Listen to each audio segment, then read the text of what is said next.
Welcome, everyone, to the Campaign for Social Science annual lecture. I'm Bobby Duffy. I'm chair of the Campaign for Social Science, and it's a huge pleasure for me to be hosting our annual lecture this year from Professor Trish Greenhalgh. It's actually our second lecture in 2020, as we held over our 2019 lecture by BBC Home editor Mark Easton, as we were a bit thrown by the snap election at the end of last year. That felt like a major disruption at the time. So if only we knew what was coming. But it's great for the campaign to have two such brilliant speakers in the same calendar year. And Trish's lecture couldn't be more timely and important in terms of its subject and focus, all more aligned with some of the key themes for the campaign strategy this year. Trish's lecture is called Give Me Back My Fact. And it's a very personal and compelling outline of what happens when scientific facts meet society in the incredibly high pressure situation of a global pandemic. This interaction between science and social science, and how we can only get a full understanding of what to do from combining both, has been at the right at the heart of the campaign's focus for this year. For those of you who may not know, the campaign is part of the Academy of Social Sciences and was formed as a key initiative with just one objective: to promote the vital role of social science in improving decision-making, society, and lives. And it relies entirely on the support of a host of individuals and groups who are working in the sector, including our excellent Academy Fellows, a number of universities and learned societies, Sage Publishing as our lead commercial sponsor, an excellent board drawn from across the sector supporting our work, and of course, a small but very dedicated staff, including our excellent Chief Executive, Rita Gardner. So since the spring, our focus has been on our COVID Hub of Hubs, which has looked to bring together the best of universities, think tanks, what work centers, lots of other organizations' hubs, their own hubs in one place, not creating new hubs, but just providing a central place to go to. And when you see it all together, it is a real reflection of how social science mobilized so quickly to actively shape governments and other responses. The Hub also includes over 40 comment pieces from some of our most prominent social scientists, from Jeff Mulgan and Andy Haldane to Susan Mickey and Becky Francis. Video interviews with people running major studies informing the COVID response, from Paul Johnson at the IFS to Alyssa Goodman at UCL, showcasing the UK's brilliant longitudinal studies, and a series of events on some of the big questions, including on how data and evidence are used in practice with Surian Diamond and Alison Park, among many others.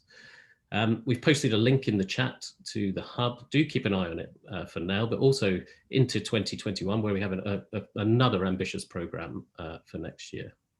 But first, we have the pleasure of Trish's lecture. And at a personal level, Trish's themes are of huge interest to me. My focus is on perceptual biases and how they interact with identity and polarization, and the crisis has brought some of that to the fore, as Trish will outline. After Trish, we're also delighted to have a response from Dr. Millie Zimeta, who I'll introduce properly later after Trish's talk. Then we'll have around half an hour to take questions from the audience.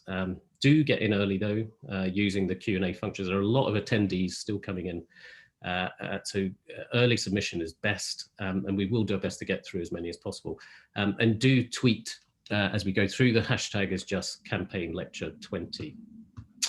But before we start, I want to introduce Katie Metzler, who's Associate Vice President at Sage Publishing, who's one of our key supporters, and Katie's one of our excellent board members at the campaign, with Sage's support, including the sponsorship of this annual lecture for a number of years now. So, Katie, over to you. Thank you, Bobby, and welcome everyone. For those of you who aren't familiar with Sage Publishing, we're an independent academic publisher, and our mission is to build bridges to knowledge.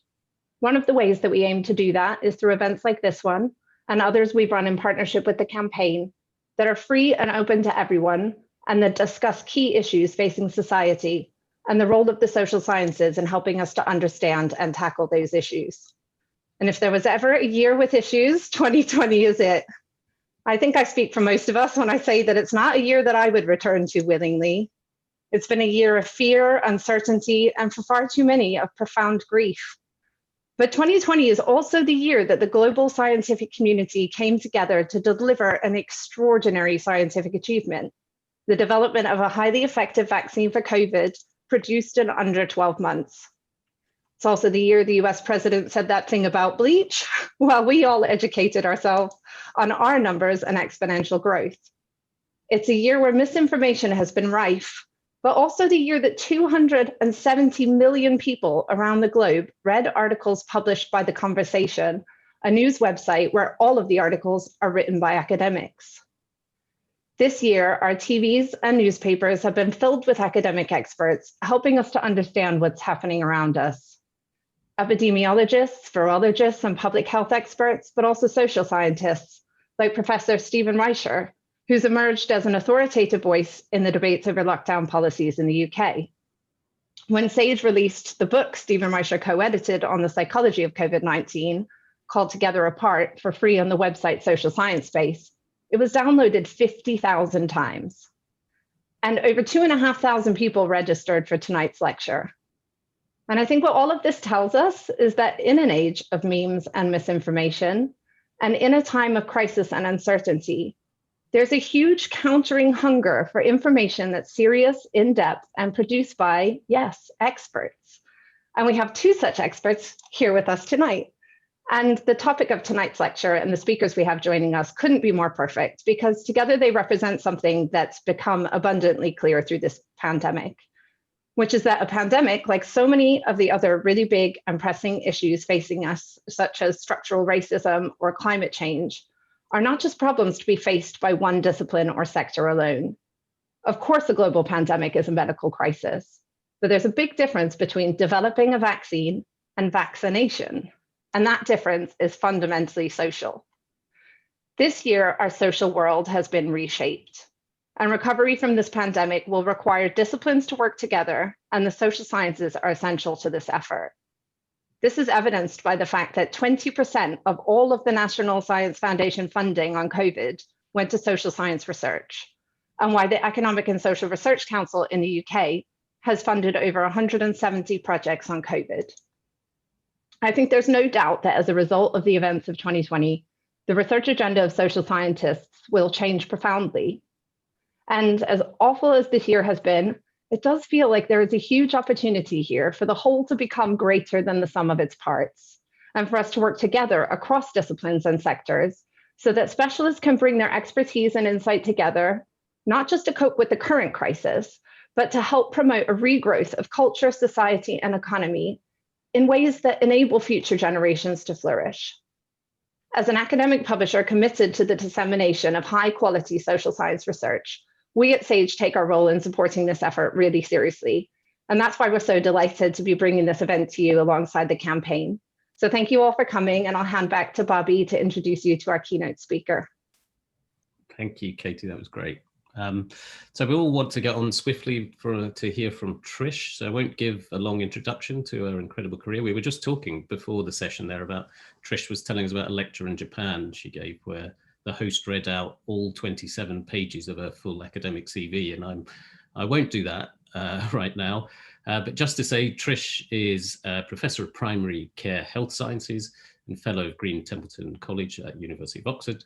She studied medical, social and political science at Cambridge, and then clinical medicine at Oxford before training as an academic general practitioner. She leads a program of research, fascinating program of research at the interface between social science and medicine. And she's used all of this experience during the COVID-19 pandemic, looking at that interplay between science, society, and policy. And she's clearly just been one of the key people to follow during the pandemic. So we are delighted to have you here, Trish, and over to you. Thank you very much, Bobby. I'm just doing the screen share thing, and I'm hoping you can all see my screen now. So yes, the title, Give Me Back My Fact. How can social science help us survive the post-truth pandemic? And I want to start with some thank yous. Thank you to everyone listening. There's hundreds of you who've given up your afternoon. Without you, there wouldn't, of course, be a lecture. Thanks to Bobby for chairing, thanks to Sage for sponsoring, to Millie, who's going to respond to my lecture today, to Marta and her team at the Campaign for Social Science for supporting me as I've prepared this lecture, but also for the work you do for social science generally. And also a quick mention to my funders, which currently include Health Foundation, Wellcome Trust, ESRC, NIHR, and MRC. So what I wanted to do first of all is just take the title of my talk and give you some dictionary definitions of the terms, which is a little bit boring at the beginning, but I think we all do need to know what we're talking about by the title. So the dictionary tells us that a fact is a thing that is known or proved to be true. Or another definition, the truth about events as opposed to interpretation. And later on in this talk, I'm going to challenge the idea that truth can be separated from its interpretation. The dictionary tells us that social science is the scientific study of human society and social relationships. Well, that's all very well, but it doesn't tell us what the scientific study is. So let's have a look at a definition of science. And here's two. The first one says the systematic study of the structure and behavior of the physical and natural world through observation and experiment. And that's obviously not talking about social science. And in fact, that's one of the problems, isn't it, about science, is it tends to be about the physical and natural world unless we qualify it as social science. And then you get this question of, well, is that still about observation and experiment, or is it about, you know, something else? But then there's a second definition, which I quite like, actually, a systematically organized body of knowledge on a particular subject. And again, I'm going to come back to talk about how groups of scientists systematically organize bodies of knowledge. And one final definition, of course, we need a definition of post-truth, which the dictionary tells us is relating to or denoting circumstances in which objective facts are less influential in shaping public opinion than appeals to emotion and personal belief. And again, that's going to come up a fair bit in this talk. Okay, that's the boring definitions over with. Let's get to the fun part. I'm now going to give you some real examples of science and social science and non-science, of course, and post-truth in relation to the pandemic, relating particularly to COVID and also, of course, social media. Now, a few years ago, someone posted this on Twitter. President Trump says, "I came up with vaccines." Now, that didn't really strike me as a fact. So I responded, as you do on Twitter. I said, "I'm on the front cover of Vogue." And within 4 hours, this appeared, courtesy of Craig Yamey, who I've never met, but I think he's done a pretty good job of creating a bit of fake news there with me on the front cover of Vogue. I'm not sure what I'm going to do with that. But I want in this lecture to consider not merely social science and science, but the social science of science. Many of you know about something called the narrative turn or the interpretive turn. The idea that social scientists rely not only on the tools of objective measurement, but also on interpretation, on storytelling, persuasion, enactment. We have to construct through language plausible explanations for what we observe and what we experience in the world. Now, I'm going to argue that natural scientists actually have to do this too. Even a physics paper is a mere story told to an audience with the purpose of persuasion. Now, back in the 1940s, sociologist Robert Merton proposed 4 social norms for science with the acronym QDOS. Communality, that is, science is a collective international endeavor whose progress depends on open communication and sharing. Universality, that is, every scientific discipline follows a set of agreed quality criteria, and we'll come back to that. Disinterestedness, in other words, science should be done for the sake of scientific progress, not for personal interest. And finally, organized skepticism. Scientists should scrutinize and challenge each other's work, for example, through peer review and attempts at replication. Now, I recently set up with some colleagues a new Master of Science course at the University of Oxford. And one exercise we set our students was go and find a fact, go and get a fact. Carefully note the context in which the fact was generated. Bring your fact back to class and defend it to your classmates. I can tell you that no fact brought in by a student survived the scrutiny of the classmates unscathed. It was interesting to see that many of our students shared a lot of assumptions which other students didn't share about what counted as a fact and what didn't. Now, this go and find a fact exercise wasn't mine initially. It came from sociologist Steve Woolgar.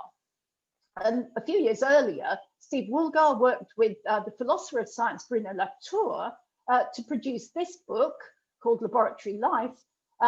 It's subtitled The Construction of Scientific Facts. And it's about how social relations and norms in the laboratory mean that certain facts come to be discovered while other facts never are. Now, Latour and Woolgar took a bit of an anthropological approach in which they saw the scientists as a kind of tribe whose myths and rituals could be studied. And as they said, some statements made by scientists appeared to fellow scientists more fact-like than others. Now, the scientific tribe develops what's known as inscriptions, that is, visual representations, pictures, graphs, things like that, of agreed facts, which then become stabilized as, quote, the way things are. All right. Let's go back to social media and look at a few more claims that have been circulating. Here's one on face mask safety. Your health, your life, your choice, it says. Know the facts before you wear one. Masks, it says, decrease oxygen uptake, increase toxin inhalation, shut down the immune system, increase your virus risk by triggering dormant infections, are scientifically inaccurate because the virus can penetrate the holes in the fabric and have not been studied in rigorous peer-reviewed research. Now, Dan Hall from The Sun in July 2020 took this apart nicely. He infiltrated an anti-mask movement and he found conspiracy theorists and libertarians cherry-picking their scientific evidence to align with what they wished was the case. It was peak post-truth. Meanwhile, I was busy copying the style and symbolism of the anti-mask pamphlet, constructing my own set of statements. I too headlined my pamphlet, Your Health, Your Life, Your Choice. Know the facts before you wear one. Masks, I said, have no impact on your oxygen intake, no increase in oxygen inhalation, no damage to your immune system. They decrease virus transmission. The mesh size is scientifically accurate since viruses don't travel naked. And there's strong evidence of effectiveness when wearing masks to protect others. Unlike the original authors, I could substantiate my statements and I had searched for what scientists call disconfirming evidence, which would have prompted me to alter my interpretations. Now, here's what someone did to this. Someone, I don't know who, pointed out that the first pamphlet had originated, and you can see this on the top, from the University of Twitter and Facebook, from a source with an unknown name and unknown qualifications. These so-called facts were likely to make you sick, as evidenced by the red cross and the yellow emoji face with the thermometer. The second pamphlet on the right, in contrast, had come from a real Oxford professor with lots of letters after her name. She gets a green tick and a mask emoji. This is, of course, an exercise in rhetoric. Now, as Aristotle taught us, rhetoric, or the art of persuasion, consists of three things: logos, the facts, or what you're presenting as facts, ethos, the credibility of the speaker, and pathos, the appeal to emotions. The implication is that a fact backed by an Oxford professor can be trusted and won't hurt you. But actually, it wasn't that simple. On the left is the non-facts mask pamphlet, and on the right is a tweet from Scott Atlas, President Trump's erstwhile advisor on COVID-19. Now, as you can see, Dr. Atlas isn't too keen on masks, and he cites three very well-respected sources: the World Health Organization, the United States Centers for Disease Control and Prevention, and Professor Carl Hennigan from the Oxford Centre for Evidence-Based Medicine. Now, I'm sure that none of these sources would fully endorse all the statements in the left-hand graphic, but as Dr. Atlas says, all of them have expressed reservation about point number 6, the limited evidence base for the efficacy of masks in the context of protecting the public. As the title of this lecture implies, once you put a scientific claim into the public domain, you can't control who deploys it or for what purpose. Now, I want to introduce you to two very different tribes of scientists. I'm drawing a little on this book by Tony Betcher and Paul Trowler called Academic Tribes and Territories. And I've shown the two tribes here with their traditional totems and war paint. The first tribe is called evidence-based medicine, and its totem is the hierarchy of evidence. And I'll talk about that on the next slide.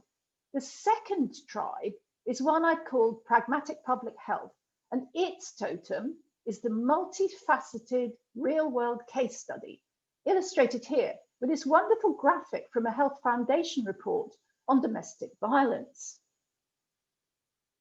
Now, the evidence-based medicine tribe, as I said, adheres to a hierarchy of evidence. They're actually a hierarchy of methods, with randomized controlled trials at the top. Good science is defined by the use of correct methods. Some methods are accepted as better than others. Indeed, a poor example of a higher up method may be seen as better than a good example of a lower down method.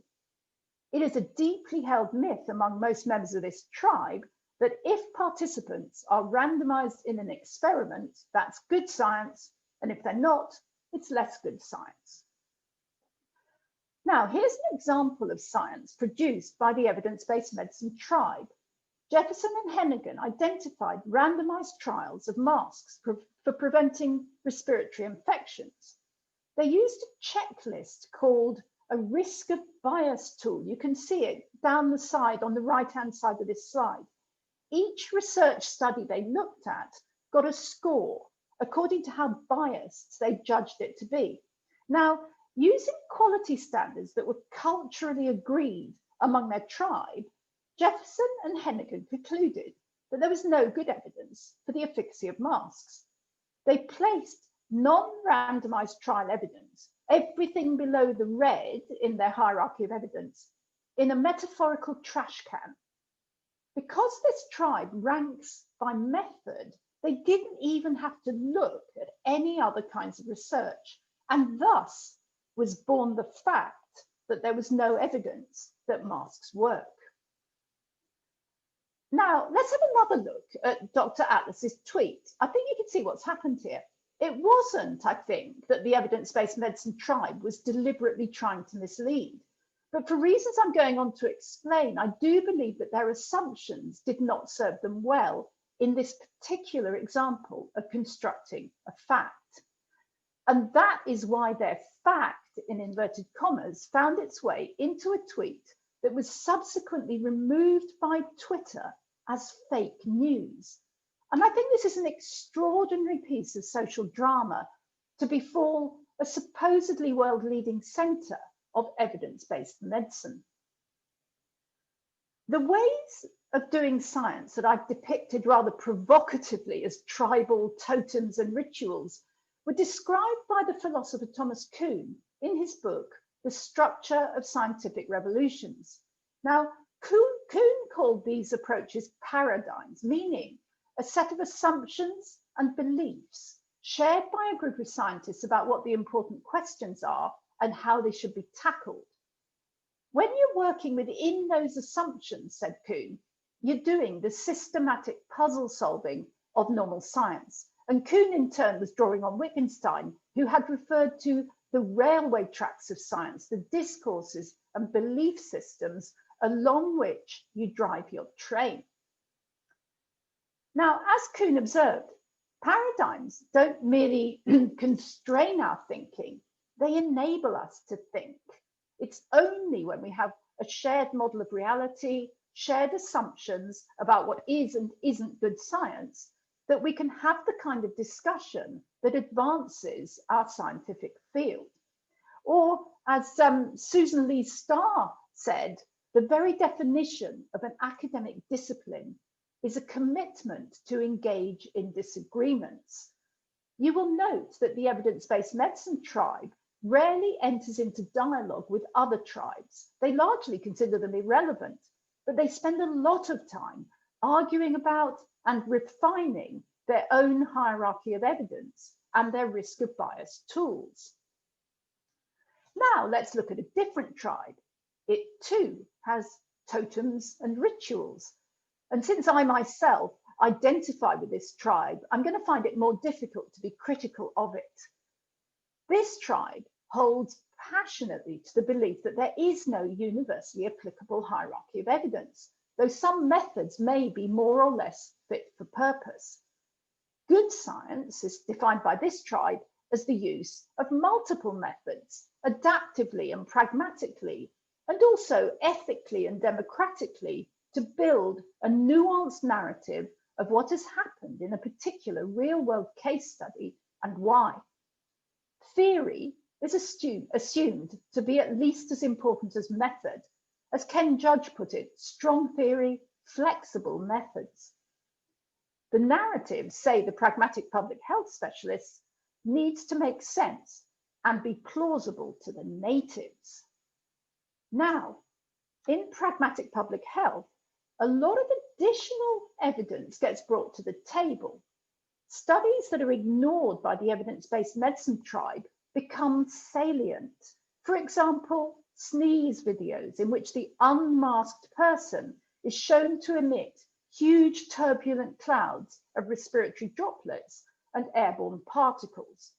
Or choir stories in which most people attending a choir practice developed COVID-19 even when they didn't get within 6 feet of the index case, nor touch any common surface.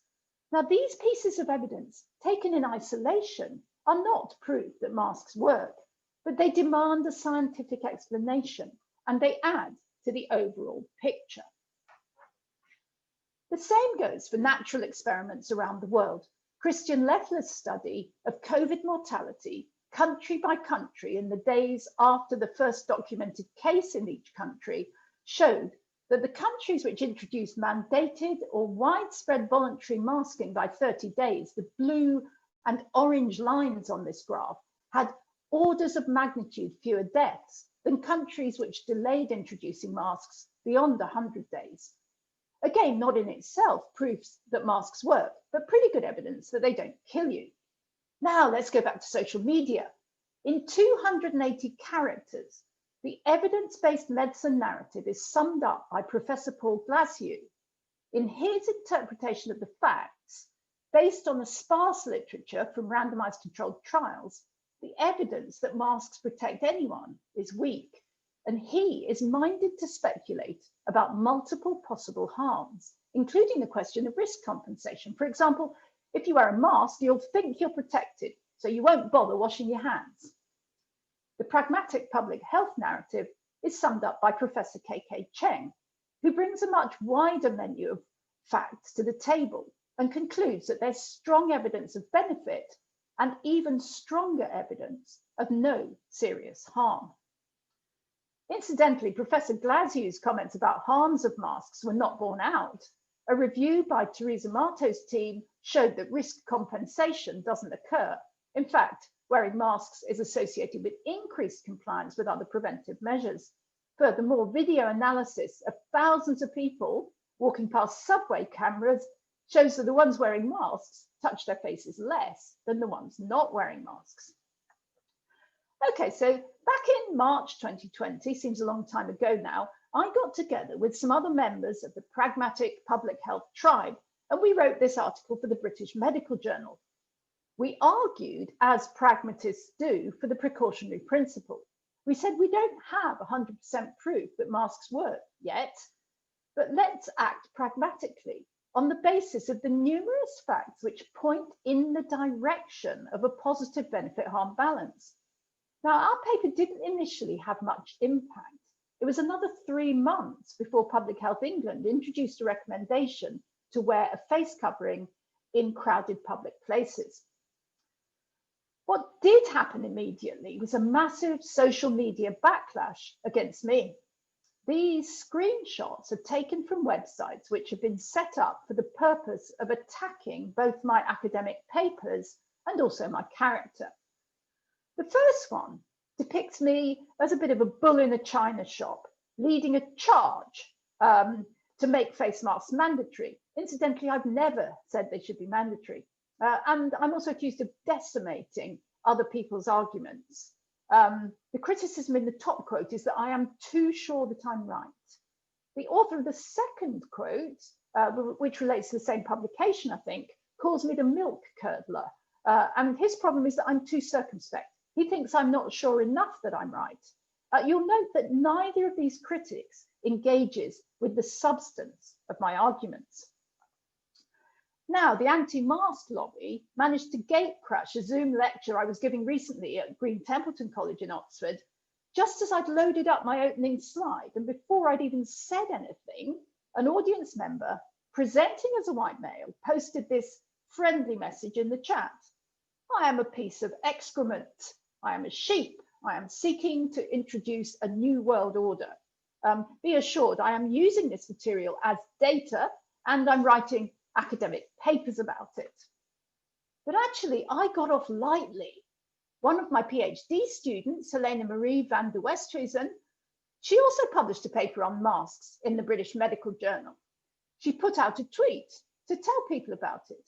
And within minutes, literally within minutes, ad hominem responses appeared, saying things like, what a worrying person Helena is. Soon there were hundreds of abusive responses in this thread, depicting masks as muzzles and accusing her of waging psychological warfare to force conformism. Helena Marie was tough enough to go on live national television the next day and talk about her mask research. She's a lady to watch. Now, you may have heard of the Great Barrington Declaration, led by 3 professors from Harvard, Stanford, and Oxford, which was signed in about September. It states, if I may summarize, that COVID-19 isn't as bad as claimed, especially for the healthy under 60s, that the evidence base for interfering with people's lives is weak, and that the economy should be prioritized over further lockdown. And one argument made by this group centers on the lack of rigorous randomized controlled trial evidence.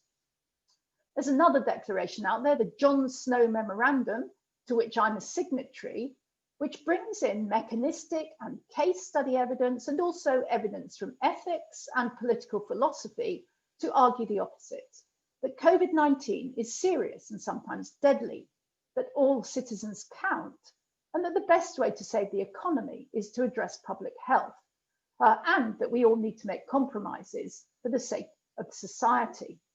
Now, these public declarations led to a new meta story in the media that opinion is polarized and there's really nothing we can be certain of. As you're probably aware, this kind of both sides journalism is quite dangerous. It can create false dichotomies and erode public trust. So we scientists have to make judgments about when it's best to keep quiet and just let the narrative run its course. We published the John Snow Memorandum only when we saw the professors who put out the Great Barrington Declaration entering number 10. Now, talking of the link between science and politics, I'd like to flag up 2 papers. Martin McKee and his colleagues offer an analysis from political science that the libertarian right is generally anti-masks, anti-lockdown, and pro-segmentation. In other words, the old and vulnerable should stay at home in order that the young and less vulnerable can enjoy their freedoms. and that this basically mild disease should be allowed to wash over the population to achieve herd immunity. Jason Harsin, in a paper entitled Toxic White Masculinity, has argued that the proponents of this view tend to be, although they're not necessarily, white and male, aggressively confident and hierarchical, and dismissive of traditionally female traits such as emotionality, power sharing, and admission of uncertainty. Now, as Roy Schulman said in a conference back in June, the COVID-19 pandemic is a unique phenomenon, constituting the most blatant expression of dangers of the post-truth age. The period of the pandemic has been characterized by less confidence in institutions, a lack of agreement on facts, and a blurring of the line between opinion and fact.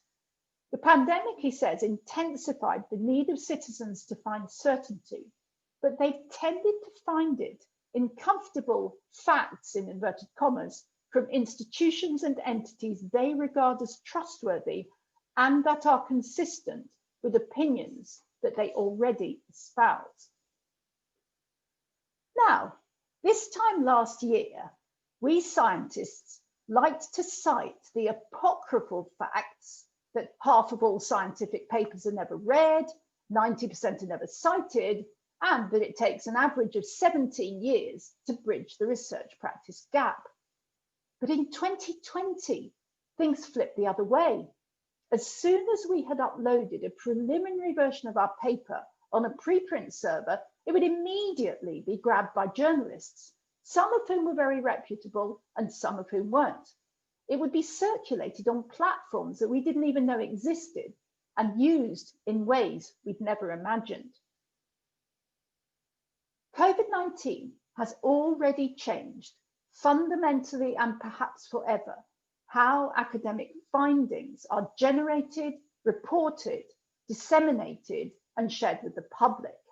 This goes far beyond what Helga Nowotny and colleagues were talking about 2 decades ago when they introduced the concept of mode 2 science, that is, where facts are less certain and where science has a composition more heterogeneous, its methods more diverse, and its boundaries more ragged. No, I think this is mode 3 science, a politicized and sinister engagement with non-science by a poisoned and partisan society. We are no longer in Thomas Kuhn's relatively apolitical world in which those who wished to break with an old paradigm could simply take their football and go and play in a new field. We are in the world described by Michel Foucault back in 1966, a world in which knowledge, that is, particular versions of the facts, and power are intimately intertwined. Powerful people and powerful institutions can define what knowledge is and whose knowledge counts. As he put it, in any given culture and at any given moment, there is always only one episteme that defines the conditions of possibility of all knowledge, whether expressed in a theory or silently invested in a practice. What Foucault didn't predict, perhaps, is how social media trolls would come to weaponize that dominant discourse. And now I want to highlight 4 approaches that I and my team, including my incredible PhD students, have been using to cope with the way our science has been caught up in these entanglements. The first is reflexivity. This is a picture of the River Thames near my house. Every morning I go there, often before it gets light. Sometimes I go for a swim, but I always take an hour away from my work to think. And one thing I often reflect on is my ethical duties as a scientist working for the public good and how I might best discharge those duties in the current context. Secondly, and not nearly so pleasant, is painful engagement. The only way we can respond to what people are saying about us is to read it. We don't need to read every word, but we do need to know the ad hominems and the way our facts and also our uncertainties about facts are being twisted. Thirdly, epistemological labor, the work we scientists have to do to expose particular paradigmatic assumptions and systematically challenge them, which is partly what I've been up to during this lecture. And finally, deconstruction. To overcome attempts to distort our findings, we need to identify and then circumvent the constraints of particular discourses and linguistic conventions. It's interesting to note that I think some of the most effective rebuttals of the Great Barrington Declaration didn't come from people like me putting out the John Snow Memorandum. They came from ordinary users, ordinary citizens who signed the online Great Barrington petition with names like, I'm quoting, Dr. Johnny Fartpants and Professor Not a Fucking Clue, thereby reducing the whole exercise to comedy and farce. Now, if we deconstruct the science of masks, we can see that they can be framed as personal protective equipment and tested in randomized controlled trials. That's fine, but they can also be framed in more political terms and linked to controversial choices about who gets the supply contracts and hidden vested interests. So let me summarize. COVID-19 hit the world back in January 2020. By March, there was a full-blown pandemic. Research, as we all know, progressed at unprecedented pace and scale. Too little knowledge quickly became too much. Facts, especially in relation to preventive behavior and public health, were contested and became saturated with ideology. Uncertainty became a weapon to be used tactically by interest groups. And we scientists, our flawed assumptions, our political allegiances, our interpersonal rivalries, and even our private lives became the story. Science communication is now a bare knuckle fight with the trolls. We scientists must reflect, engage, do epistemological work, and deconstruct. So I thank you all for your attention, and now I'm looking forward to hearing Millie's commentary. Brilliant. Thank you, Trish. That was just excellent.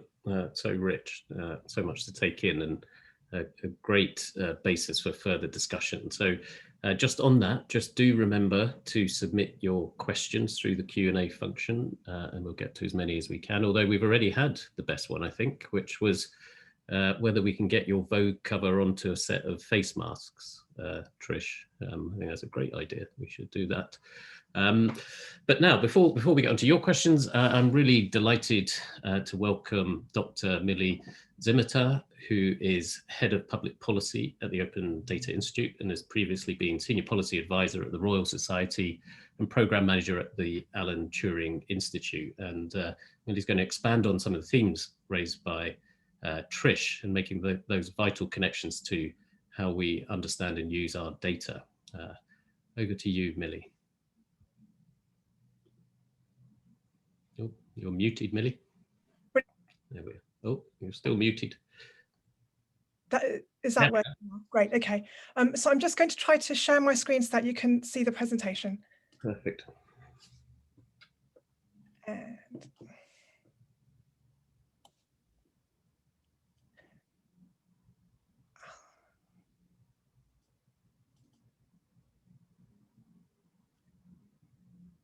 Excellent. is that through? Great. Yeah. So thank you very much for the invitation to speak today. And Trish, thank you for that really intellectually rich keynote, which is, there's lots of food for thought there. And it's a real honor to be here.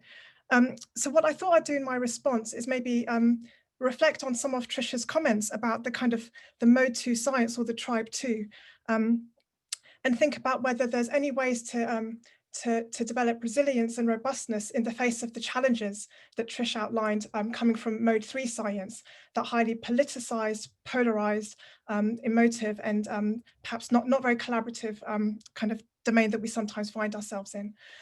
So my background, my academic background is in philosophy, and Trish, I really like your comments that, you know, maybe it's not always possible to separate truth from its interpretation. And I don't know if you've seen that XKCD comic on purity, and it's got all the kind of, you know, the social sciences at one end of the scale, and then the hard sciences, and then all the other end of the scale is mathematics, you know, and philosophy is kind of at the other end with mathematics. And yet philosophy also has produced thinkers like Nietzsche. And in his essay on truth and lies in a non-moral sense, he says, well, look, all of what we call truth is a kind of lie, because truth is the kind of facticity of the world, right? It's all these sensory experiences, it's our kind of lived reality. And the moment we try to put that into language and into symbols, we're acting metaphorically, we're kind of distilling reality a bit, and we're losing some of the nuance and the richness. So automatically, by building systems, symbols, and languages, we're no longer a kind of, we're no longer as close to the facts as our kind of experience of them. So since all of language is itself a kind of lie, how do you then work truthfully within that? And I think that's really relevant to the data domain, because it's easy or rather tempting to think that, you know, if you get the right data, or if you get more data, if you get richer data, more granular data, you'll have the answers. But perhaps it might be helpful to think that the data is never complete, right? We'll never have all the facts. And even if we did, that might still not be the full story. So in these comments responding, I'm going to look at three different aspects of Trish's talk. So one is policy and government. One is data and digital technology, such as the use of algorithms and AI. And the third is data and policy. So I'll go through those in order with a couple of minutes on each. So first of all, policy and government. So I talked about sort of Nietzsche's idea that, you know, in a way, all of truth is a kind of lie in the non-moral sense. So in epistemology, which is the branch of philosophy concerned with knowledge and the nature of knowledge, there are sort of two main schools of thoughts, and one is foundationalism and one is coherentism. And foundationalism is that sort of very Cartesian way of thinking about truth and knowledge. It's that kind of, you know, get the foundations right and then build systematically up from them. It's Descartes' contribution to this field. But coherentism takes a different view, which is that you might never be sure of your foundation, or you might never be sure that the foundation is accurate, but you can still build a kind of a structure that sustains itself, that's internally coherent. So it's like the difference between building a tower in foundationalism and maybe a spider's web as a kind of horizontal structure that's still robust and still quite sort of secure. And there's this great kind of metaphor from Otto von Neurath in 1921. He says, look, imagine you're in a wooden boat at sea, as you can see there, and you know, you discover a hole in the hold. So you've got to patch it up, but you can only patch it up with wood that's on the boat itself. So you patch it up with other wood from another part of the boat, but then you've got a hole in another part of the boat. So you've got to patch it up with another bit of wood from somewhere else in the boat. And you're constantly patching up this boat, but you stay afloat. And it would be great if you could kind of go back to where you started from, or if you could anchor and sort it out, but you can't. You've got to just stay afloat and try to get to shore. And that's the kind of difference between foundationalism and coherentism. And I think that it's also a way to understand government, you know, because by the time a problem lands on the desk of government, it's because the free market can't solve it. It's because it's highly complex, highly challenging, and it's not clear what success would even look like. It's got kind of competing demands or expectations on it. And so often in government, you're just trying to get the least worst outcome, and you're patching up this kind of damaged boat as you go and hoping you can stay afloat long enough to make progress in your journey. And I think it's really important to understand that about government, and to kind of develop a tolerance to that sort of working with imperfection in order to be effective in policy. But this has become even more difficult recently because we are in mode 3 conditions, as Trish called it. It has become maybe more polarized, more emotive, more dogmatic, and more combative. So that's a very nice picture of a boat in still waters, but imagine a turbulent storm around it, and you're trying to keep the boat afloat in those conditions. So let's look at data and digital technologies in all of this. So I think when you're thinking about sort of data and digital technology, there's a very nice sort of Heraclitean paradox. So Heraclitus was the ancient Greek philosopher of paradox and of opposites, you know, that a thing is both its opposite. And I think you get that with digital tech, because these new digital technologies have been made possible because of the abundance of, you know, kind of rich new data, the big data revolution. But the great irony or paradox is that we don't have much data about how these technologies work in practice. So something like artificial intelligence has been made possible by the vast new data sets that it can kind of analyze very quickly. But because there aren't many examples of AI put into practice, we don't yet know what the impacts of AI will be. So that's the beautiful paradox at the heart of data and digital technologies. So then the question becomes, well, then how do you work with them, particularly in government? And these conditions actually, they make AI and digital tech ripe for mode 3 conditions, a lot of hyperbole, a lot of contention and dogma and so on. So some of the things we've been looking at the Open Data Institute, the ODI, are thinking about the kinds of civic institutions that you need around digital technologies in order to use them well, in order to use them sustainably and ethically. And those civic institutions could include, for example, having data literacy in the wider population, so that there's better understanding of how they work, and it's easier for the public, for consumers and for citizens to be able to hold governments, companies and civil society organizations using these technologies to account. The civic institutions could include the media, for example, so that journalists are informed and equipped to ask the right questions about what's happening. So it's thinking whether we've got the right civic institutions for these new technologies. It's also thinking about engagement as a new norm, not something that you do as a one-off, like you announce something, parachute it in, then walk away, but engagement as a constant dialogue. And that's got to be how it is, because these are rapidly evolving and continuously evolving. So it's a different way maybe of thinking about our responsibilities to each other as individuals, maybe individuals to institutions and institutions to individuals. So that ongoing dialogue as the new norm. And it's also about asking the right questions. In October, we published an essay by Eleanor Shearer, who was an awardee of our Black History Month Writers' Fund competition. It's called The Dividing Line, and it's about the use of data about race in policy. And she pulls out lots of the nuance around kind of concepts of race and ethnicity to show the dangers, I guess, of thinking about data about race without that complexity in mind. So 2 really compelling examples for me from that essay was, in the census, in the ONS census, an option was introduced for people to identify as Indian or as Sikh. But a lot of people that would like to identify as Sikh would also like to identify as Indian. They didn't see it as either or. And yet the census did not allow them to choose both, right? So that important data wasn't captured, it wasn't expressed in the question.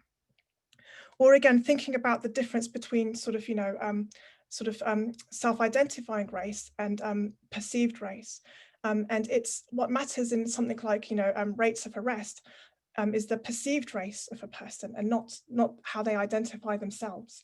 And so there it's kind of making sure that nuance is captured in data about race, or so-called data about race, and thinking about the elements of that. And so one of the tools that we use to try to help navigate that uncertainty is something called the data skills framework. And I'll just flash it up now. So this is a kind of matrix of all the skills that we think that you need to work with data at any level. And what I like about this is it's not just talking about the quantitative skills or what you'd assume would be data skills. It also includes what might be called soft skills, like leading change or building communities, designing services, and so on. So I'll go back to the other slide to relate it to this. So for me, this is part of civic institutions and new kinds of engagement. It's not enough to just analyze data. You need to be able to work with people and understand people and think about the impacts of your work on people in this iterative, collaborative way.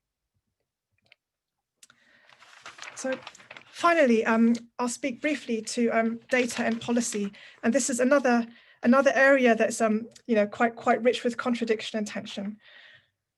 So we have data for policy, such as census statistics, and that's government data is by its very nature, or it tries to be a kind of gold standard of data collection and maintenance.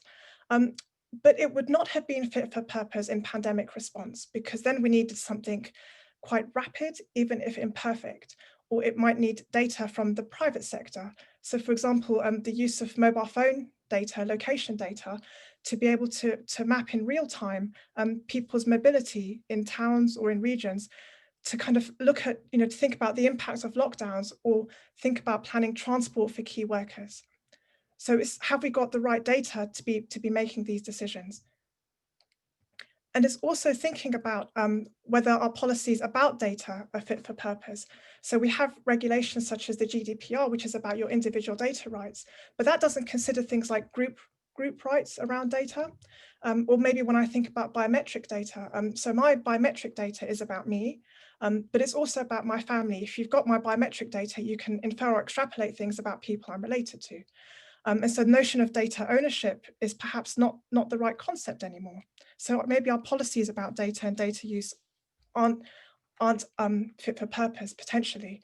And this creates, again, mode 3 conditions with a lot of hyperbole, dogma, polarization, and politicization around the use of data, and also the digital technologies that can be derived from it. So again, thinking about how do you build that resilience and that robustness in. So an example of something we did quite recently at the ODI last month in November was we did a rapid case study, a rapid bit of research on the impacts of emergency homeschooling on children, but also on their families and also on teachers. And for that, we used data from Mumsnet, the social media website, Bernardo's, and TeacherTap, an app.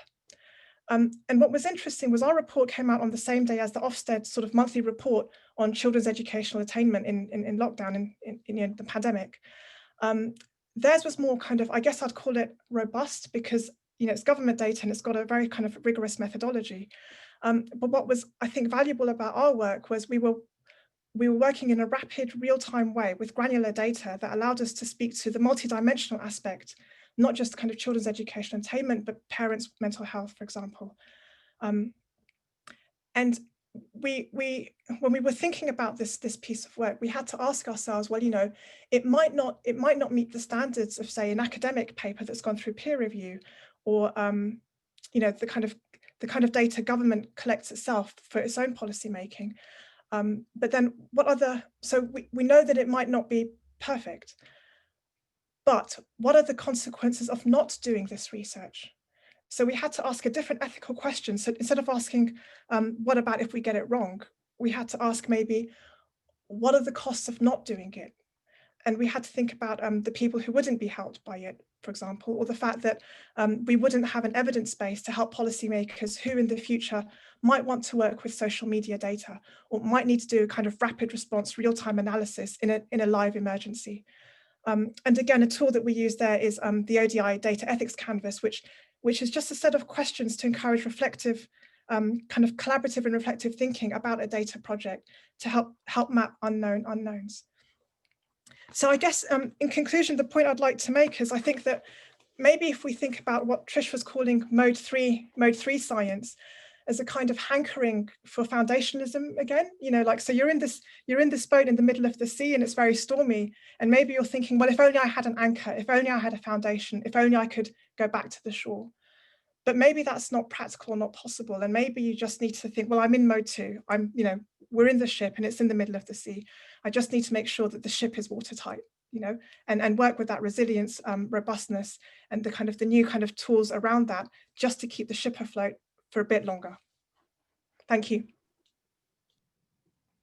Thank you so much, Millie. That was excellent. So we're collating your questions, trying to make the most of them. In the meantime, I've just wondered, Trish, to come to you to any further reflections now you've heard the response from Millie. Yeah, that was fantastic, Millie. I think you very cleverly pulled out a few interesting snippets from my talk, but then you've kind of taken it into this area of data science. And it's interesting how I used the example of a simple face mask and things were bad enough. But once you take it into artificial intelligence and data science, the same principles apply, but it gets all a bit more complex and scary. I think the one point I want to make before we take the questions from the audience, which I do want to spend time on, is you picked up the term mode 3 science, which I have to say I made up for the purposes of this lecture, but the idea that, hang on a minute, this isn't science at all, really. It's just sort of cherry picking for partisan purposes. But you said, and I agree with you, that the solution to mode 3 non-science is mode 2 science. And mode 2, you talked about the kind of civic engagement, the really important skills with scientists, of the soft skills of being able to network and get outside the ivory towers and build relationships and explain things and visualize, creating visuals. I absolutely agree. One thing we haven't talked about is mode 1 science. Mode 1 science is, if we go back to Nowotny and her colleagues writing about that 20 years ago, mode 1 science was the old kind of science that happened inside the walls of universities. Nobody understood it. It was largely for other scientists, and the rest of the world wasn't really invited because they would never have understood it. So the mode 2 is when we started to become what they called more ragged. Now, I'm interested that you used the word, oh, this isn't really perfect.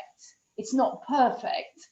But of course, it depends what you mean by perfect, because I would say that I called it democratically and ethically engaged, that science that is more democratic and more ethical is in a way more perfect than science which ignores those ethical entanglements and accountabilities. But that actually is a point that a lot of people working in the mode 1 paradigms wouldn't agree with. So yeah, I think that we've got a lot to talk about, and I think probably now it's time to go and find out what the audience is asking. Yes, well, great, thanks, Trish. And yeah, we've had loads of questions, loads of great questions. I'm going to pick a few, try and group them a little bit, but I'm going to start with quite a general one that struck me from other work from Campaign for Social Science. So a question from Richard Marr, he says, in the book Calling Bullshit, The Art of Skepticism in a Data-Driven World, the authors argue how fancy data viz biases have been used to promote misinformation by some people on social media, particularly. Should we actively call out bullshit in a post-truth world?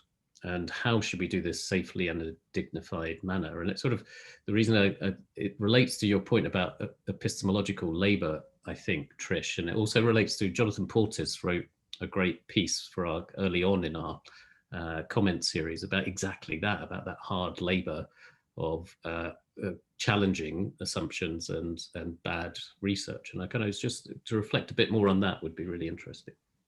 Well, yes, there is a really important piece of work to be done. And I think those 2 mask leaflets are an example, I think, of taking somebody else's inscription, somebody else's graphic, because this thing was just flying around Facebook and goodness knows what social media, and deliberately plagiarizing its, not plagiarizing, but copying its format, because that had now become the way things are, as Latour and Rulgar would say. So it's partly about doggedly countering, and a number of times I put out on Twitter, look, this is the evidence on masks. You know, I get really fed up with doing it, I'm blue in the face, but doggedly putting that out and keeping putting it out is one, and Stephen Riker does it as well, you know, with his lockdown stuff. It gets boring, it sort of, you know, distracts you from your grant applications, things like that. We have to do it as scientists. But there's another thing which I introduced briefly just towards the end of my talk, which is the use of humor to help deconstruct. And one of my heroines at the moment is Sarah Cooper, the comedian in Australia, who just does these wonderful takedowns. And she's done some pretty good ones of Trump's statements, as sort of pseudoscience, post-truth science stuff. You know, obviously we all laugh about the bleach one, but there's a few other ones. And there's nothing like turning something into comedy to actually get people to think, well, this isn't really true. It's really very clever, and I think we should look a bit more about partnering with the arts and with you know, theatre, particularly the sort of fringe stuff, you know, the challenging stuff. I think that's really important. Great, thanks, Trish. Any thoughts, Millie or Katie, to add to that? Well, just briefly, I think that maybe that idea of constant engagement. So I agree with Trish on the importance of that kind of multidisciplinary thinking and thinking about what other communities could be brought into dialogue. But again, I think it's realizing the engagement is just going to continue. It's got to be a continuous dialogue, and it's never over. So I think in mode one science, this foundationalism, you're trying to build vertically. But if in coherentism, if you think about it as a spider's web, you're always maintaining the web and building it, adding a new strand here and so on. So that engagement is going to be continuous. And also thinking, well, do we need new civic institutions? So we know which ones we already have, such as, media, say democratic bodies and so on. But are those the right institutions? Do they need to change? Do we need new ones to be added to that landscape and so on? Great. Thank you, Lily. Good. Katie, anything, or I can move on to other questions? We've got so many. I was just going to add that there are a bunch of other questions sort of linked to this topic, which are, how as an individual, as a scientist, do you sort of keep resilient in the face of these trolls? And a couple of people saying, I too get trolled. Does it upset me? Does it upset you? And actually, I think it is a really important thing, to talk about well-being for all of us through this. So I'd love to hear, Trish, how has it affected you personally, if it has, and what do you do about that? Well, if you look at my Twitter account, you'll see right next to my name, I've got this slightly aggressive, actually, statement saying, if you abuse me, I'm going to block you. And actually, I do block people. I block at least one person every day because I don't want to have to look at those people. On the other hand, I sometimes have to go into the tweets of people I have blocked to find out what they're saying about me. But I'll do that at a time when I want to. I don't want them popping up in my timeline. I think the other thing, as I said towards the end of my talk, those 4 strategies for dealing with it. The whole business of reflecting and actually having an identity as a scientist, being able to see that you are part of an international collaborative endeavor, and all that, without getting too smug about it, I might add. We all make mistakes, all that kind of thing. I think that reflexivity, that time away from the kind of cut and thrust, which is why I really do take that time out every day and think, now what's been going on recently? And then also talking to other people about it. That we've got sort of back channels that various people, some people who are on Sage and on the independent Sage, we have a little back channel and talk about what's going on, because I tell you what, I've got off very lightly compared to some people. Absolutely, yeah.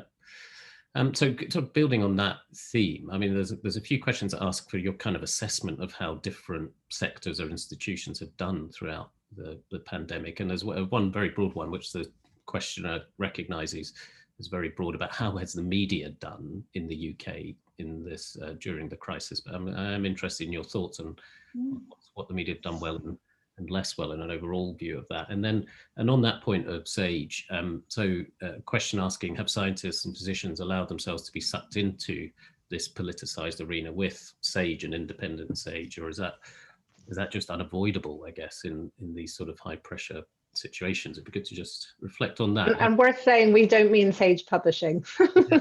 Yes, this is... we like to call it the other Sage, or the other 2 Sages. Yeah. Oh, I see. I've only just realised you share an acronym. Gosh, silly me. Yes.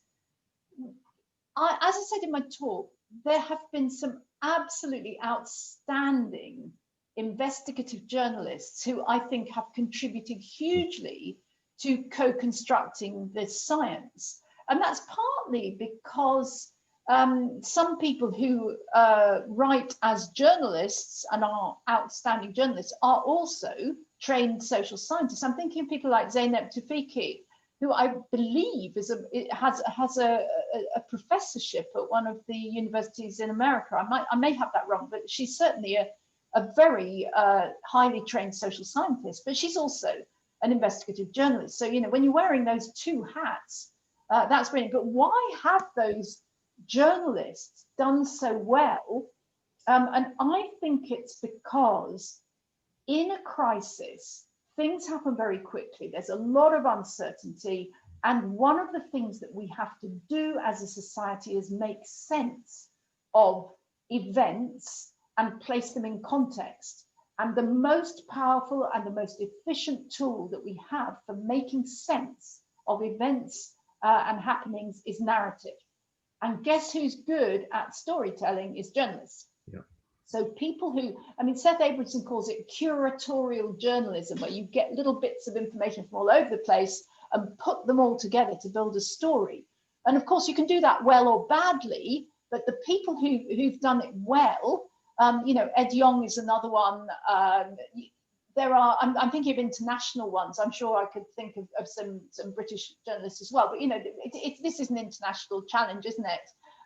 Those journalists have explored and they've tested out their facts and they've looked for disconfirming data in a way that we all need to do when building case studies. So I think the boundary between what is journalism and what is social science becomes blurred because, as I said right at the beginning, the whole narrative turn means that this is a hermeneutic synthesis done on the hoof in a very sort of rapidly unfolding high-risk situation. So that's the good bit.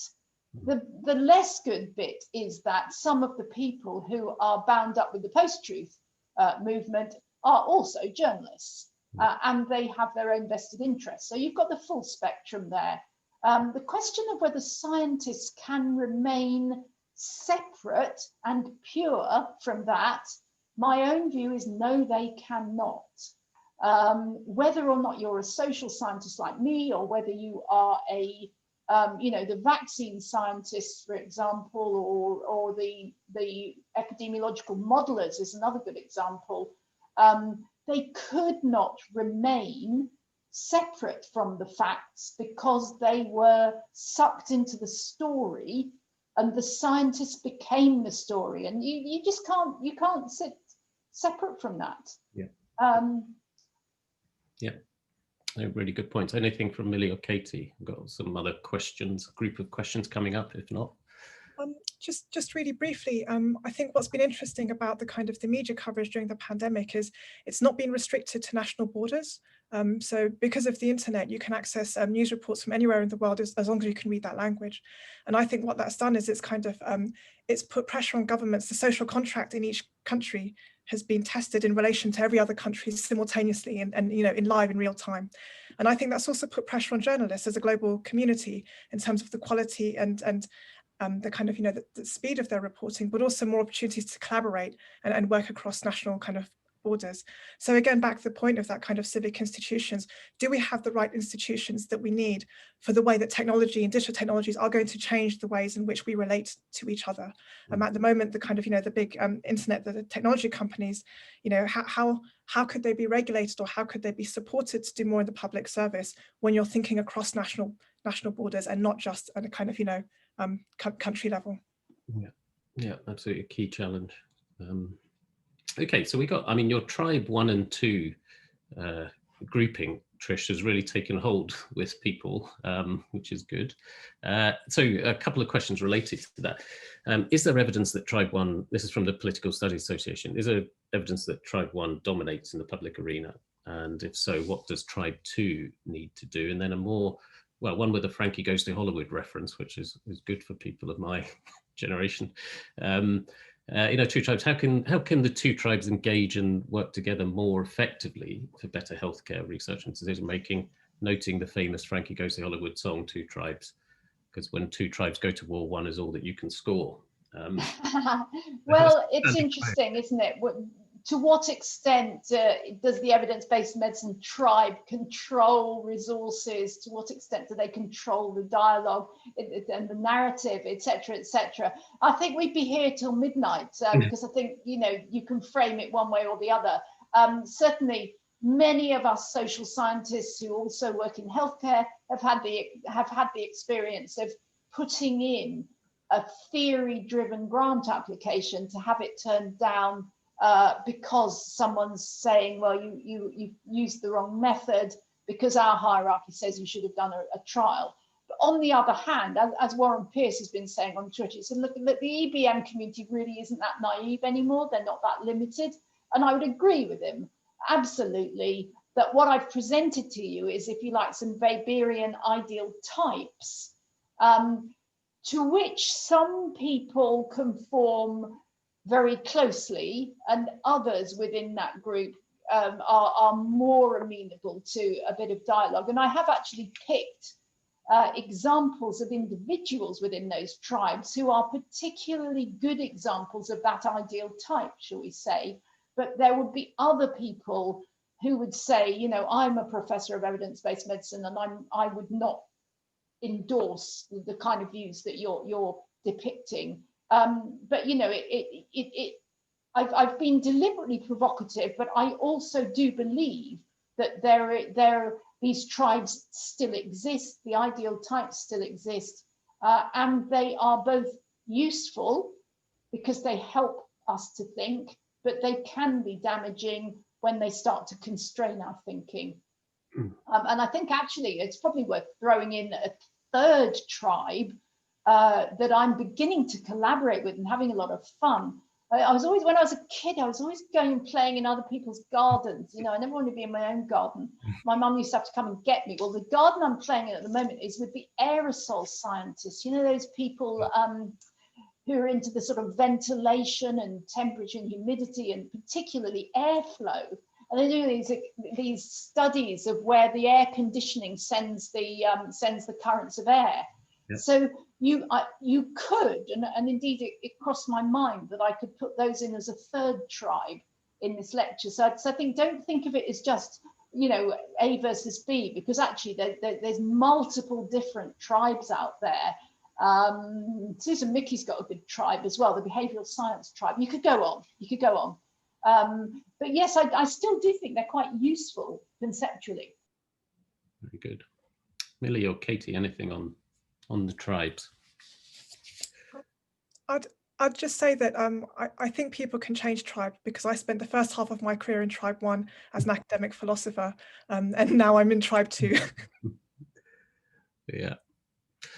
Yeah, so and then I've got a whole series, because it's got an international reach for the event. We've got a lot of people across lots of different countries, and there's multiple questions on how science and social science can respond when government policy is in contradiction to the science or the evidence, or goes against scientific research. And it is, you know, you have used some examples, some high-profile examples, Trish, in your presentation of that.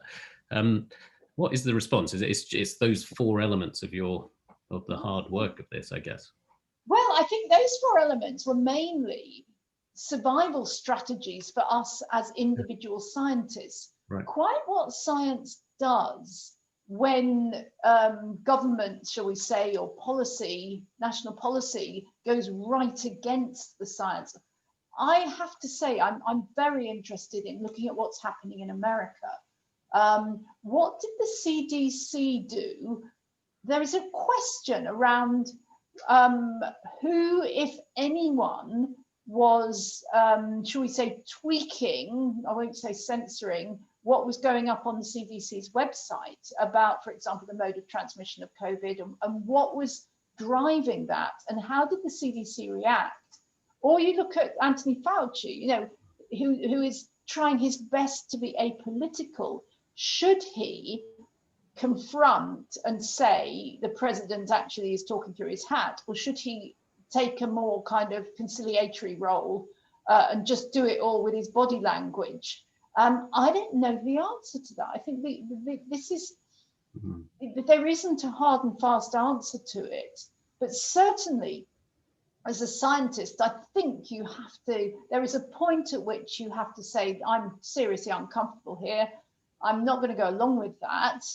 On the other hand, sometimes you're better off inside the tent, and the trouble is with resigning or walking away, you're not in the tent anymore, and that means you can't influence discussion. So it's all very pragmatic. I can see Millie's nodding. I bet she knows more about this than I do, actually. I'm going to hand over to her. I agree with you on the challenges, and I'd say I think that's been what's allowed me to move from a more tribe one mentality to tribe two. It's understanding the challenges that government is navigating makes you think, in that case, how can we make a constructive contribution to that? And as you say, it's a judgment call. Sometimes you're better off, inside the team making, trying to get the least worst outcome. And maybe sometimes you're better off kind of on the outside, pointing to, the kind of better world that might be possible. And it's, I think, as long as it's an informed choice and not a reaction, as long as it's thoughtful and, as you say, Trish, reflexive, and again, thinking about the different civic institutions that need to be in the landscape, thinking, well, which institutional role am I playing here? So maybe as a scientist, maybe there are times when you do need to be on the outside, but then maybe if you're acting as an advisor of some kind, that's a different role. It's a different civic institution that has a different kind of agency or traction. So just that reflectivity, I think. Great, thank you, Millie. So there's a kind of, it's not much of a group. I'm going to group them together of different sorts of things, but related to how we learn, I guess, or how we go forward in the future. And it is.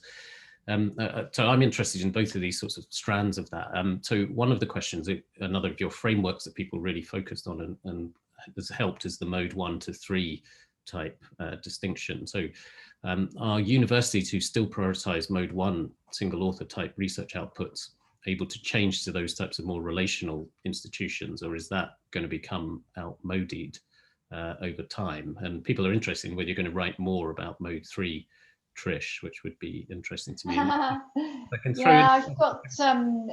think I can actually announce this because awesome. I've actually been asked to write a chapter for Denzin and Lincoln's next edition of the qualitative research book. I say I can do that because it's published by Sage. Published by Sage, please do. Yeah. along with Amma de Graaf-Dakins, who I hope is listening. So we're co-authoring this. And some of the ideas that I've been talking about, plus a lot more, will find their way into that chapter, and there'll be other stuff that we haven't talked about because actually, if you're writing for Denzin and Lincoln, you've got a lot more kind of theoretical stuff in it. One thing I would say, this question about whether mode 1 science is really the sort of, because these are not my categories. These are Helga Nowotny, Peter Scott, Michael Gibbons, and a fourth author that I can't remember off the top of my head, but I mean, this has been around for a while, and many of you will know this work. The mode 3, as I say, I threw it in for today, but there is a question about whether mode 1 science always looks better. It's always sort of it is more pure, if you like. And of course, one of the things I do is I sit on the ref. If you're listening from outside the UK, you may not know what the ref is, but it's a sort of university Olympics where everybody in one university is judging people in other universities for how good their research is. And this matters because in the end, as it trickles down, it depends how much money the university gets a couple of years later. So it's all a bit kind of no pressure. But the question is, in the ref, do we value mode 1 science higher than mode 2 science? And I have a horrible feeling we still do, although we try not to. But that's when we're evaluating scientific papers. On the other hand, it's now 25% of your ref points come from impact case studies. And the problem with mode 1 science is that unless you've engaged with policy, with civil society, with industry, with someone outside your higher education institution, you probably won't have much impact. So I think the mode 2 science is going to come into its own in the impact case study. And just to be boring about that for one more moment, you only have to have 2-star science. In other words, it doesn't have to be the absolute top-notch 4-star science for it to count in an impact case study. And as Millie says, there's plenty of pretty pragmatic studies that have had huge impact, even though they weren't scientifically perfect, shall we say. They were democratic and ethical and all the rest of it. And that actually leads to impact. So I think through the impact case studies and the money attached to those, we are going to see a better valuing of mode 2 science. Thank you. Anything else on that, Millie or Katie? No.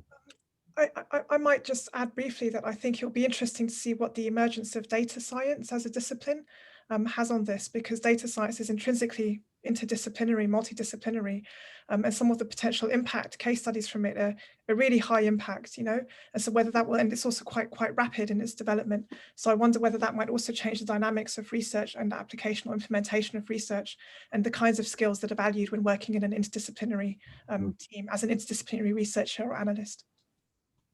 And I would just add that I think this has been the promise for so long that interdisciplinary research seems so obvious to those of us who understand that the world has problems and the academy has disciplines, and actually a more problem-focused, problem-orientated social science is certainly what I think most of us who work in the ecosystem think makes sense. Very good. Yeah, thank you. So need to wrap up in a few minutes. So I'll ask you a question, but also any final thoughts you have, just as things that have occurred to you as we've gone through. So it's a question from Joe Neary that's more future focused about how do we ensure children and young people gain the skills to understand data and science, I would add, these kind of scientific decision making that we're asking people to engage with more, particularly in times of bullshit and bad research and that online digital world that we're increasingly living in. So any thoughts on that or any other reflections just to wrap up? Maybe if I come to you, Millie, first, and then Katie. Thanks. It's a really good question. So I guess I'd say that, well, you know, maybe the responsibility for teaching doesn't only lie in schools, but lies around all the kinds of people around all institutions around children. So the family environment as well, perhaps the things they have access to online and so on, their community. So it's not all the government and the kind of compulsory education, but I think it's lifelong. It doesn't end. It shouldn't end, you know, when you're 16 and out in the world. It's got to be continuous, and there's got to be kind of social commitment to that. And I guess I'd say also maybe, you know, it's the last residue of mode 1 thinking. Maybe it's not just about, you know, learning to spot the difference between something that's, you know, accurate and robust versus something that isn't, but how we deal with the consequences of a mistake. And for me, that's where the engagement piece comes in. As long as you're willing to keep having the dialogue, you know, and think, okay, well, I made a mistake, I made the wrong judgment call, or, you know, whatever the issue is, but recover from that, then that's resilient, that's sustainable, and that allows the relationships as well to be maintained healthily and constructively. Brilliant. That's a great point. Katie. And I would add that as a publisher who has published a lot on research methods and tried very hard to have materials available to faculty who are teaching methods, this is something that we care about a lot. And I think the other sort of area that feels really important is critical thinking skills. And so one of the things Sage has done recently is produced an online course on critical thinking skills. We also have an excellent book by Tom Chatfield, who some of you may be familiar with, on critical thinking. And I think universities are embracing teaching critical thinking as a set of skills that can be learned and that aren't necessarily innate, and that is a really important part of learning how to be an informed citizen and to make good sort of future choices. And I think that is definitely the direction of travel. Thank you, Katie. And finally, Trish. Yeah, I would absolutely agree with that. You know, I'm just remembering my very, very first lecture I went to when I went up to medical school in 1977, which is a heck of a long time ago.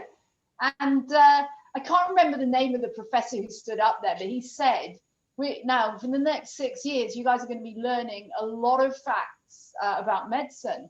And he said, what we know is that by the time you retire, half of those facts will have been disproved. He said, the trouble is we don't know which half. And it was a great thing to kick off with, because on the one hand, you learn the facts. On the other hand, he's kind of inoculated into your brain that actually half of them are not actually true, and that you therefore have to continuously reflect and challenge. But also this exercise that Steve Woolgar taught me over a bottle of wine, I seem to remember. This is a good one for getting students to start thinking type thing. Go and get a fact. That actually, again, is not about here are the facts, but how should we interrogate facts? So it's those meta skills. I think we've always taught those at postgraduate level and even undergraduate level, but we have to do it even more. We have to emphasize that even more. And as Millie says, when we graduate from university, that's just the beginning. We need to be lifelong learners, lifelong critical thinkers. This is absolutely key. Brilliant, brilliant. And just a brilliant session, Trish and Millie and Katie. Thank you so much for that. We do need those Vogue cover face masks though, Trish, at some point. I think we will. Christmas is coming. Yeah, perfect Christmas presents. I'll have to send you the cover of Vogue then, will I? Yes, let's get them done. So that's it for the session. It's just up to me now to say the thank yous to Katie and the team at SAGE for their excellent support in this. The Campaign for Social Science team for setting it up, particularly Marta, campaign manager, doing a great job putting this together. To all our supporters, the campaign supporters, the universities and the learned societies who've been brilliant in a very difficult year for universities and continuing to support the campaign. And if you want to find out more about supporting the campaign, please do get in touch with us. And then finally, of course, a huge thanks to Millie and of course, Trish. Brilliant session. Thank you very much. Thank you all. And thank you, Bobby, for excellent sharing. Thank you. Very nice. Have a great evening, everyone.